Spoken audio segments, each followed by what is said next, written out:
ہم نے دیکھا کہ پہلے یسوع مسیح کو دکھ اٹھانے والے نجات دہندہ کے طور پر اور اس کے بعد ایک جلالی بادشاہ کے طور پر آنا ہے، لیکن مسیح کے زمانہ میں یہودی لوگ ایک سیاسی نجات دہندہ کی تلاش میں تھے، نہ کہ اس نجات دہندہ کی جو گناہوں سے بچائے۔ وہ یسوع مسیح کو ہرگز پہچان نہ پائے، اسی لیے جب اس نے خود کو مسیح کہا تو بہتوں نے خیال کیا کہ وہ بغاوت کرے گا اور حکومت کی طاقت پر قبضہ کرے گا، بلکہ وہ عاجزی کے ساتھ دکھ اٹھانے اور مرنے کے لیے آیا تھا۔ اور یہ تمام مسائل ہمیں متی کے 16ویں باب میں نظر آتے ہیں۔ یہاں تک نظر آتا ہے کہ اس کے شاگرد بھی اسے نہ سمجھ پائے کہ وہ پہلے دکھ اٹھانے والا مسیح بن کر آیا ہے، اس سے پہلے کہ وہ بادشاہ کے طور پر آئے۔ متی 16 باب 18 آیت میں یسوع نے ایک نئی چیز کا انکشاف کیا اور کہا، میں کلیسیا بناؤں گا، یہ جانتے ہوئے کہ قوم اسرائیل اسے رد کر رہی ہے اور اس وقت وہ بادشاہت قائم نہیں کر سکتا، پھر بھی اس نے کلیسیا بنانے کا اعلان کیا۔ اس نے کلیسیا کو تعمیر کرنے کے لیے اپنے شاگردوں کو استعمال کیا۔ متی 16 باب 20 آیت میں لکھا ہے، اس وقت اس نے شاگردوں کو حکم دیا کہ کسی کو نہ بتانا کہ میں مسیح ہوں۔ کیا اس نے آپ کو الجھایا ہے؟ اس کی وجہ یہ تھی کہ یہودی لوگ مسیح کے حوالہ سے غلط نظریہ رکھ لیتے۔ وہ زمینی بادشاہ کے منتظر تھے، مگر وہ تو دکھ اٹھانے کے لیے آیا تھا۔ یسوع جانتا تھا کہ اگر اسے بادشاہت کرنے والا مسیح سمجھ لیا گیا تو یہودی بغاوت پر اتر آئیں گے اور یہ بڑے مسائل کا سبب ہوگا۔ وہ چاہتا تھا کہ وہ جان لے کہ وہ صرف دکھ اٹھانے والا مسیح ہے۔ اسی لیے عزیزو، ہم 21ویں آیت پر غور کرتے ہیں۔ اس وقت سے یسوع اپنے شاگردوں پر ظاہر کرنے لگا کہ اسے ضرور ہے کہ یروشلم کو جائے اور بزرگوں اور سردار کاہنوں اور فقیوں کی طرف سے بہت دکھ اٹھائے اور قتل کیا جائے اور تیسرے دن جی اٹھے۔ یہاں تک کہ پطرس بھی چاہتا تھا کہ وہ بادشاہت کرنے والا مسیح ہو، نہ کہ دکھ اٹھانے والا مسیح۔ اسی لیے ہم 22ویں آیت پر غور کرتے ہیں۔ اس پر پطرس اس کو الگ لے جا کر ملامت کرنے لگا کہ اے خداوند، نہ کریں، یہ تجھ پر ہرگز نہیں آنے کا۔ شاگرد بھی اس کی زمینی بادشاہی کی توقع کر رہے تھے، تو یاد رکھیں جب اس نے اعلان کیا تو وہ ان کے لیے جھٹکے کے طور پر تھا کہ وہ دکھ اٹھا کر مرے گا، اور جلد ہی یسوع نے تصدیق کی کہ وہ بادشاہ کے طور پر بھی آئے گا، لیکن یہ اس کی موت اور جی اٹھنے کے بعد ہوگا۔ 27ویں آیت میں اس نے کہا، کیونکہ ابن آدم اپنے باپ کے جلال میں اپنے فرشتوں کے ساتھ آئے گا، اس وقت ہر ایک کو اس کے کاموں کے مطابق بدلہ دے گا۔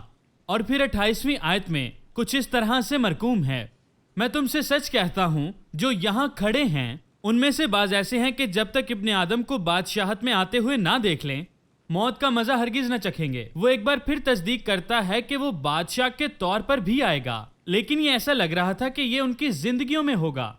کیا یہ جھوٹی نبوت تھی؟ نہیں۔ اگر ہم اگلا باب پڑھیں تو باب 17 میں یہ مسئلہ حل ہوتا نظر آتا ہے۔ عزیزو، غور کریں، وہ پطرس، یعقوب اور یوحنا کے بارے میں بات کر رہا تھا جب وہ ان کو پہاڑ پر لے گیا اور ان کی صورت بدل گئی اور اس نے اپنا جلال ظاہر کیا۔ یہ یسوع کی بادشاہت کا پیش خیمہ تھا، اس کی بادشاہی جب وہ جلال میں آئے گا۔ پطرس نے اس کی صورت بدل جانے کی تشریح کی۔ دوسرا پطرس پہلا باب 16ویں سے 19ویں آیت پر غور کریں، کیونکہ جب ہم نے تمہیں یسوع مسیح کی قدرت اور آمد سے واقف کیا تھا تو دغا بازی کی گھڑی ہوئی، کہانیوں کی پیروی نہیں کی تھی، بلکہ خود اس کی عظمت کو دیکھا تھا کہ اس نے خدا باپ سے اس وقت عزت اور جلال پایا جب اس افضل جلال سے اسے یہ آواز آئی کہ یہ میرا پیارا بیٹا ہے جس سے میں خوش ہوں۔ اور جب ہم اس کے ساتھ اس مقدس پہاڑ پر تھے، یہی آواز سنی، اور ہمارے پاس نبیوں کا کلام ہے جو زیادہ معتبر ٹھہرا۔ یہ سب اس کی صورت بدل جانے سے ہوا، کیونکہ سب کچھ اس کی تصدیق تھی۔ اب یہاں یسوع ہمیں اپنی جلالی بادشاہی کی تصدیق کر رہا ہے، اور اس کی اس پیغام رسانی نے ہمیں بہت مضبوط کیا ہے کہ وہ اپنی بادشاہت کے ذریعے اپنا جلال سب قوموں پر ظاہر کرے گا۔ دیکھیں، آپ کو مایوس نہیں ہونا ہے، کیونکہ یہ صرف پہلا مرحلہ ہے، مگر یاد رکھیں کہ دوسرا مرحلہ بھی ہے جب وہ اپنے جلال میں آئے گا۔ اب ہم نبوتوں کے جواب کی تلاش میں آگے بڑھیں گے۔ یسوع مسیح نے جی اٹھنے اور نیا عہد قائم کرنے کے بعد نبوتوں کی تکمیل میں اپنی بادشاہی کو کیوں نہیں قائم کیا؟ اس کے بجائے کلیسیا کا زمانہ کیوں آ گیا؟ اس کا مطلب یہ ہے کہ زمینی بادشاہی نہیں آئے گی۔ نبوتوں کی دو کنجیوں کے ذریعے ہم ان سوالات کے جواب حاصل کریں گے۔ اب ہم چند زاویوں کو استعمال کرتے ہوئے دونوں رخوں پر غور کریں گے۔ پرانے عہد نامہ کی نبوتیں ایک طرف ہیں اور دوسری طرف نئے عہد نامہ کی کلیسیا۔ نبوتوں میں سب سے بڑا مسئلہ یہی ہے کہ ان دونوں تصویروں کو ایک ہی جگہ یکجا کرنا۔ ایک طرف ہمارے پاس پرانے عہد نامہ کی توقعات اور نبوتیں ہیں جو کہ یسوع مسیح آ کر قائم کرے گا، لیکن جب مسیح واقعی آئے گا تو تب کلیسیا کا دور ہوگا اور یہ مختلف ہوگا۔ تو ہم پرانے عہد نامہ کی نبوتوں اور کلیسیائی دور میں عزیزو ہم کس طرح سے فرق کر سکتے ہیں؟ اس مسئلے کا روحانی حل نبوتیں ہیں، جس کا دعویٰ یہ ہے کہ کلیسیا میں نبوتیں پوری ہوں گی، لہٰذا اسرائیل کے لیے مستقبل میں کوئی بادشاہت نہیں۔ میں اس نقطہ کو غلط قرار دیتا ہوں کیونکہ یہ نبوتوں کی لغوی تاریخی تشریح کو رد کرتا ہے۔ اس کا مطلب سادہ سا ہے، اور تاریخ دانوں نے بھی عزیزو اسے بیان کیا ہے۔ اس میں ان نبوتوں کو دوبارہ لکھنا اور ان کے اصل معنوں کو عزیزو تلاش کرنا ہے۔ پہیلی کے ان دونوں اطراف کو جوڑنے کا ایک بہترین طریقہ ہے جو نئے اور پرانے عہد ناموں دونوں کے ساتھ انصاف کرتا ہے۔ منطقی نقطۂ نظر دیکھنا یہ ہے کہ یہ دونوں کہاں جڑتے ہیں۔ یہ یوحنا بپتسمہ دینے والے اور یسوع مسیح کی منادی پر جڑتے ہیں، غور کریں۔ اور یہ پرانے اور نئے کے درمیان تبدیلی تھی۔ یوحنا اور یسوع صلیب سے پہلے پرانے عہد کے تحت کام کر رہے تھے، لیکن ساتھ ساتھ وہ نئے عہد کی بھی بنیاد رکھ رہے تھے۔ ان کے وسیلہ سے پرانے عہد نامہ کی نبوتیں پوری ہو رہی تھیں۔ یوحنا اور یسوع کی منادی میں سب سے اہم حصہ یہ ہے کہ انہوں نے یہ اعلان کیا کہ خدا اسرائیل کو بادشاہی کی پیشکش کر رہا ہے، یعنی یوحنا اسرائیل میں مسیح کے طور پر آیا۔ انبیاء کے مطابق اس کے مقصد کا ایک حصہ یہ تھا کہ وہ ہمارے گناہوں کے لیے دکھ اٹھائے اور مر جائے، اور دوسرا حصہ کہ وہ اپنے جلال میں بادشاہت میں آئے۔ اس نے متی 5:17 میں کہا، میں تو ریت اور نبیوں کی باتوں کو پورا کرنے آیا ہوں۔ یوحنا بپتسمہ دینے والے کے لیے نبوت کی گئی تھی کہ وہ یسوع مسیح سے پہلے آئے گا اور اس کی بادشاہت کے لیے رستہ تیار کرے گا۔ متی 11:9 میں یسوع نے یوحنا کے بارے میں کہا، کیا ایک نبی کو دیکھنے کو؟ ہاں میں تم سے کہتا ہوں، بلکہ نبی سے بڑے کو یہ وہی ہے جس کی بابت لکھا ہے کہ دیکھ میں اپنا پیغمبر تیرے آگے بھیجتا ہوں جو تیری راہ تیرے آگے تیار کرے گا۔ میں تم سے سچ کہتا ہوں، جو عورتوں سے پیدا ہوئے ہیں ان میں سے یوحنا بپتسمہ دینے والے سے بڑا کوئی نہیں ہوا۔ اس طرح یوحنا نبیوں کی صف میں سب سے بڑا اور سب سے آخری نبی ہوا، اور یوحنا بپتسمہ دینے والے کے دنوں سے لے کر اب تک آسمان کی بادشاہی پر زور ہوتا رہا ہے، اور زوراور اسے چھین لیتے ہیں، کیونکہ سب نبیوں اور توریت نے یوحنا تک نبوت کی۔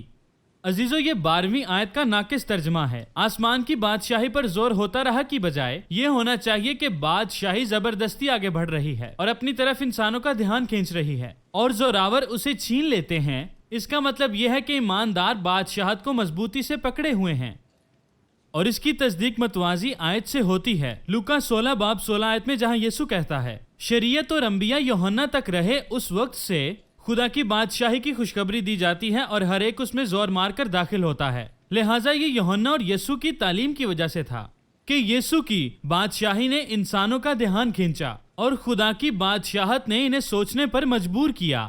متی 11 اس کی 12ویں آیت کا بہترین ترجمہ یہ ہے، اور یوحنا بپتسمہ دینے والے کے دنوں سے اب تک آسمان کی بادشاہی انسانوں کا دھیان اپنی طرف کھینچ رہی ہے، اور زوراور اسے چھین لیتے ہیں، کیونکہ سب نبیوں اور توریت نے یوحنا تک نبوت کی۔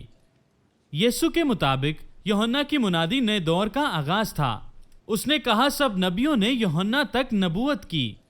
یوحنا سے پہلے انبیاء اور بادشاہ یسوع کی بادشاہت کے منتظر تھے، لیکن یوحنا کی منادی کے ساتھ یہ تمام نبوتیں پوری ہوئی۔ غور کریں، یوحنا ایک نبی سے بڑھ کر تھا، وہ نبوتوں کی تکمیل تھا، وہ مسیحی نبوتوں کی تکمیل کا پہلا مرحلہ تھا۔ اسی لیے یسوع کو مسیحا کے طور پر اسرائیل کے سامنے پیش کرنے کا آغاز یوحنا کی منادی سے ہوا۔ غور کریں، اور تمام اناجیل یوحنا کی منادی سے شروع ہوتی ہیں۔ اس طرح یوحنا کے وسیلے بادشاہت کا پیغام اسرائیل کے سامنے آیا، اور یہ ایک نمایاں تبدیلی تھی، اور اس کا تعلق مستقبل سے نہیں بلکہ حال سے تھا۔ عزیزو، اس پر غور کریں، اور اس میں آپ کی پیش رفت شامل ہے۔ غور کریں، انجیل کے ذریعے آپ لوگوں کو متوجہ کر سکتے ہیں۔ یہ بادشاہی کی انجیل ہے، اور خوشخبری یہ ہے کہ خدا کی بادشاہت موجود ہے اور یہ قریب ہے، اور آپ اسے ایمان سے حاصل کر سکتے ہیں۔ اور یہی پیشکش عزیزو اسرائیل کو بھی دی گئی تھی، اور جو لوگ اس پیغام پر ایمان لاتے ہیں اس کی بادشاہت کو پکڑے رہتے ہیں۔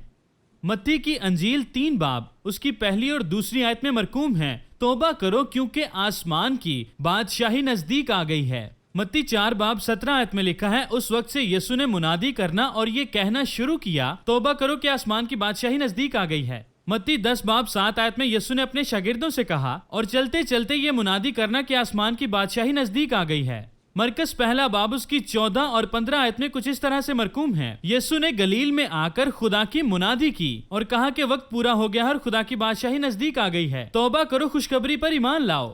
جو نبوتیں کی گئی اب وہ پوری ہو گئی ہیں۔ یہ خوشخبری ہے کہ بادشاہت مہربانی سے پیش کی جا رہی تھی اور ان کے پاس موقع تھا کہ اسے حاصل کر سکیں۔ جیسا کہ اب ہم کلیسیا کے دور کے نقطہ نظر سے کلام سنتے ہیں تو ہم فطری طور پر اسے ذاتی نجات اور غور کرے شفا یابی کی پیشکش سمجھ لیتے ہیں، اور یہ درست ہے، لیکن یہاں اس سے زیادہ بھی کچھ ہو رہا ہے۔ اگر ہم ان دونوں کو اصل یہودی دور میں رکھیں تو وہ خدا کی بادشاہت سے اور اس کے قریب ہونے سے کیا سمجھے ہوں گے؟ بادشاہت ایسی چیز رہی ہوگی جس کے بارے میں وہ پہلے سے جانتے تھے، جیسا کہ نہ ہی یوحنا اور نہ ہی یسوع نے محسوس کیا کہ اس بات کا بتانا ضروری ہے کہ اس کا اصل مطلب کیا ہے، حتیٰ کہ یہ کہنے سے کہ خدا کی بادشاہی نزدیک آ گئی ہے۔ یہ واضح ہے کہ یہ بادشاہت پرانے عہد نامہ کی نبوتوں سے تعلق رکھتی تھی۔ جواب واضح ہے، جب یسوع نے کہا کہ خدا کی بادشاہی قریب ہے تو یہودیوں نے قدرتی طور پر سمجھا ہوگا کہ وہ مسیحی بادشاہت کے بارے میں بات کر رہا ہے، جس کے لیے انبیاء نے وعدہ کیا تھا کہ ایک مسیحا آئے گا اور وہ اقتدار کو سنبھالے گا۔ ان کے ذہن میں یہی سب کچھ تھا۔ اگر اس کا مطلب کچھ اور ہوتا تو وہ اسے مکمل طور پر واضح کر دیتا، لیکن اس نے اس سوچ کو درست کرنے کے لیے کبھی کچھ نہیں کہا۔ اگر وہ اسرائیل کو مسیحی بادشاہی کی پیشکش نہ کر رہا ہوتا اور صرف روحانی طور پر اس کی بات کر رہا ہوتا تو یہ دھوکے کے برابر ہوتا۔ یہ وہ وقت ہے جب وہ پیغام سنا رہا تھا کہ مسیح آ گیا ہے، وہ یہاں ہے اور اب وہ مسیحی بادشاہت کو تعارف کرانے کے لیے تیار ہے۔ لفظی تشریح کے اصول کے مطابق یسوع کو مسیح بادشاہ کے طور پر ظاہر کرنا اور اس کی عظیم بادشاہت کا اعلان کرنا تھا، کیونکہ اس نے خود کو پیش کیا اور وہ مسیح بن کر آیا اور نبوتوں نے بھی اسے تسلیم کیا۔ جب مسیح آئے گا تو وہ اپنی بادشاہی قائم کرے گا۔ اس کے بعد جب وہ آیا اور اس نے اعلان کیا کہ خدا کی بادشاہی قریب ہے تو وہ مسیحی بادشاہت کے بارے میں بات کر رہا تھا۔ اسی طرح اسے سمجھایا بھی گیا ہوگا۔ اب یقیناً بادشاہی کی خوشخبری افرادی طور پر بھی لاگو ہوتی ہے۔ عزیزو، یہ سب کے لیے نجات اور شفا کی پیشکش تھی جس پر کوئی بھی ایمان لاتا حاصل کر سکتا تھا، لیکن یہ قوم اسرائیل کے لیے ایک خاص پیغام تھا۔ اس نے اس نسل کو بادشاہت کی پیشکش کی اگر وہ توبہ کرتے اور مسیح کو پہچان لیتے۔ عزیزو، غور کریں، فرد اور قوم دونوں ہی مسیح کے وسیلے ایمان لانا تھا، اس لیے انہیں مسیح پر ایمان لانا تھا اور اسے بادشاہ ماننا تھا اگر وہ اسے حاصل کرنا چاہیں۔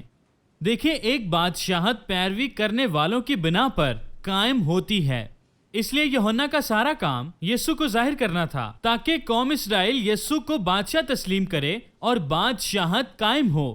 اس قوم میں کی جانے والی منادی نے اسرائیل کے رہنماؤں کو یسوع مسیح کے برخلاف کر دیا، کیونکہ وہ اپنی منادی کے ذریعے خود کو اور اپنی بادشاہت کو آگے بڑھا رہا تھا اور ان کو فیصلہ کرنے پر مجبور کر رہا تھا۔